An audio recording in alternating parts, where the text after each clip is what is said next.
உறவுகள் அனைவருக்கும் வணக்கம். எல்லோரும் நலமாக இருப்பீங்க அப்படின்னு நம்புகிறேன். இன்றைக்கி நம்ம பார்க்கக்கூடிய ஒரு உடல்நலம் சார்ந்த பொருள் அப்படின்னு பார்த்திங்கன்னா சோத்து கத்தாழை.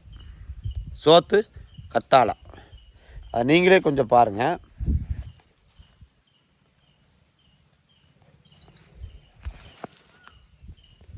இதுதான் சோத்து கத்தாழை. அதாவது இந்த சோத்து கத்தாழை என்பது எல்லா வீடுகளையும் இருக்கக்கூடிய ஒரு ஆகச்சிறந்த மருந்து பொருள். மருந்து இன்றைக்கி இது பெரும்பாலான மக்களுக்கு தெரியறதில்ல. முன்னாடியெல்லாம் இந்த சோத்து கத்தாழை வச்சு தான் நம்மளுடைய துணிகளை, அதை இப்போ சோப்பு போடுறோம் இல்லைங்களா, இந்த சோத்து கத்தாழை வச்சு தான் முன்னாடி நம்ம துணிகளில் உள்ள அழுக்கெல்லாம் தேய்ச்சி எடுப்பாங்க. இதை நானே பயன்படுத்தி பார்த்துருக்குறேன். அதுக்கப்புறம் பார்த்திங்கன்னா இந்த சோத்து கத்தாழையை நம்ம முன்னோர்கள் என்ன பண்ணாங்கன்னா உடம்புலலாம் தேய்ச்சி குளிப்பாங்க. உடம்புலலாம் தேய்ச்சி குளிப்பாங்க. அந்த அளவுக்கு நம்ம முன்னோர்கள் ஆக சிறந்த அறிவை அவங்கக்கிட்ட வச்சுருந்தாங்க. ஆனால் இன்றைக்கி நம்ம என்ன பண்ணுறோம் அப்படின்னா, யாரெல்லாமோ கொடுத்த இந்த சோப்பு ஷாம்பு இதெல்லாம் தேய்ச்சி குளித்து இன்றைக்கி உடம்பில் பார்த்திங்கன்னா முக்கால்வாசி மக்களுக்கு சில சின்ன சின்ன பிரச்சனைகள்லாம் வரும். அது பார்த்திங்கன்னா ஸ்கின் அலர்ஜிம்பாங்க. ஸ்கின் அலர்ஜி எப்படி, அந்த தோலில் வரக்கூடிய அந்த நோய், சின்ன சின்ன நோய்கள். இப்போ பார்த்திங்கன்னா அரிப்பு, அப்புறம் புண்ணு, இந்த மாதிரி. அதற்கெல்லாம் பார்த்திங்கன்னா இந்த சோத்து கத்தாழை ஒரு அருமையான மருந்து. உதாரணத்துக்கு எங்கள் வீட்டுக்கு பக்கத்தில் ஒரு அத்தை, எங்கள் அத்தை, எனக்கு ஒரு சின்ன கிராமம்.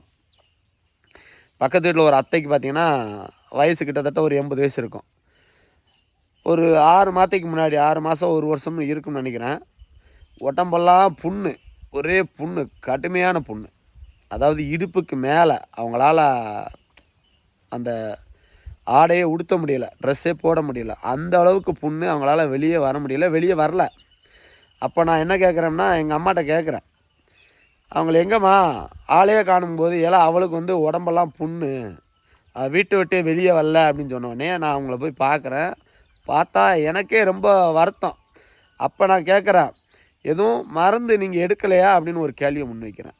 அப்போ அவங்க வைத்தியம் எதுவும் பார்க்குறீங்களான்னொடனே அவங்க என்ன சொன்னாங்கன்னா, மருமனா நானும் எத்தனையோ ஆஸ்பத்திரிக்கு போயிட்டேன், எவ்வளவோ மருந்து மாத்திரைகள் போட்டுட்டேன், ஆனால் எனக்கு இது சரியாகவே மாட்டேங்குது, என்னால் முடியலை, வெளியே வர முடியல, அந்த அளவுக்கு உடம்பெல்லாம் வலிக்குது அப்படின்னாங்க. அப்போ நான் அவங்களுக்கு ஒரு சின்ன ஒரு திட்டம், ஒரு ஐடியா கொடுத்தேன். இதெல்லாத்தையும் ஒதுக்கி வச்சுருங்க. ஒதுக்கி வச்சுட்டு சோத்து கத்தாழை எடுங்க கையில். சோத்து கத்தாழை எடுத்து நல்லா உடம்பு முழுக்க தேய்ச்சிருங்க. அந்த புண்ணு எங்கெல்லாம் இருக்கோ, எந்த ஏரியாவில் இருக்கோ, உடம்பு முதுகு கிதுகு உடம்புல முழுக்க தேய்ச்சிட்டு உங்கள் உடம்பு சூரிய ஒளியில் காட்டுங்கன்னு சொன்னேன். சூரிய ஒளியில் காட்டுங்க அப்படின்னு சொன்னேன். சரியாக 1 வாரம் தான் ஆச்சு. அவங்க அதை சரியாக செஞ்சாங்க. மற்ற எதையுமே அவங்க பண்ணலை. ஒரே வாரத்தில் அவங்க உடம்புல உள்ள எல்லா புண்களும் அழகாக ஆறி பட்டுருச்சு, சரியாயிருச்சு. 10 நாளில் அவங்க உடம்புல உள்ள அந்த அந்த என்னமெல்லாமோ போட்டு சரியாகாத அந்த அந்த அந்த நோய் இந்த சோத்து கத்தாழை போட்டோடனே சரியாயிடுச்சுங்க. இதுதாங்க வைத்தியம். இந்த மாதிரி சோத்து கத்தாழையை ஒவ்வொரு மக்களும் வீடுகளில் வச்சுக்கோங்க. உங்கள் குழந்தைகளுக்கு இதை உடம்புல தேய்ச்சி குளிக்க வைங்க, குளிக்க வச்சு பாருங்கள். அதாவது அதே மாதிரி இந்த சோத்து கத்தாழையை நீங்கள் சாப்பிட்டீங்க அப்படின்னா நல்லா கழுவி, அது பார்த்திங்கன்னா நல்லா வைரக்கல் மாதிரி இருக்கும், கண்ணாடி மாதிரி இருக்கும். அதை எடுத்து சாப்பிட்டீங்க அப்படின்னா உடலில் எந்த விதமான புண்ணு வராது, உடல் சூட்டாக நல்லா தணிக்கும். ஆகச்சிறந்த நோய் எதிர்ப்பு சக்தி உள்ளது. இது பெண்களுக்கு ரொம்ப ரொம்ப நல்லது. அது மாதிரி இந்த அல்சரெல்லாம் வரவிடாது. உறவுகளே, சிந்திங்க.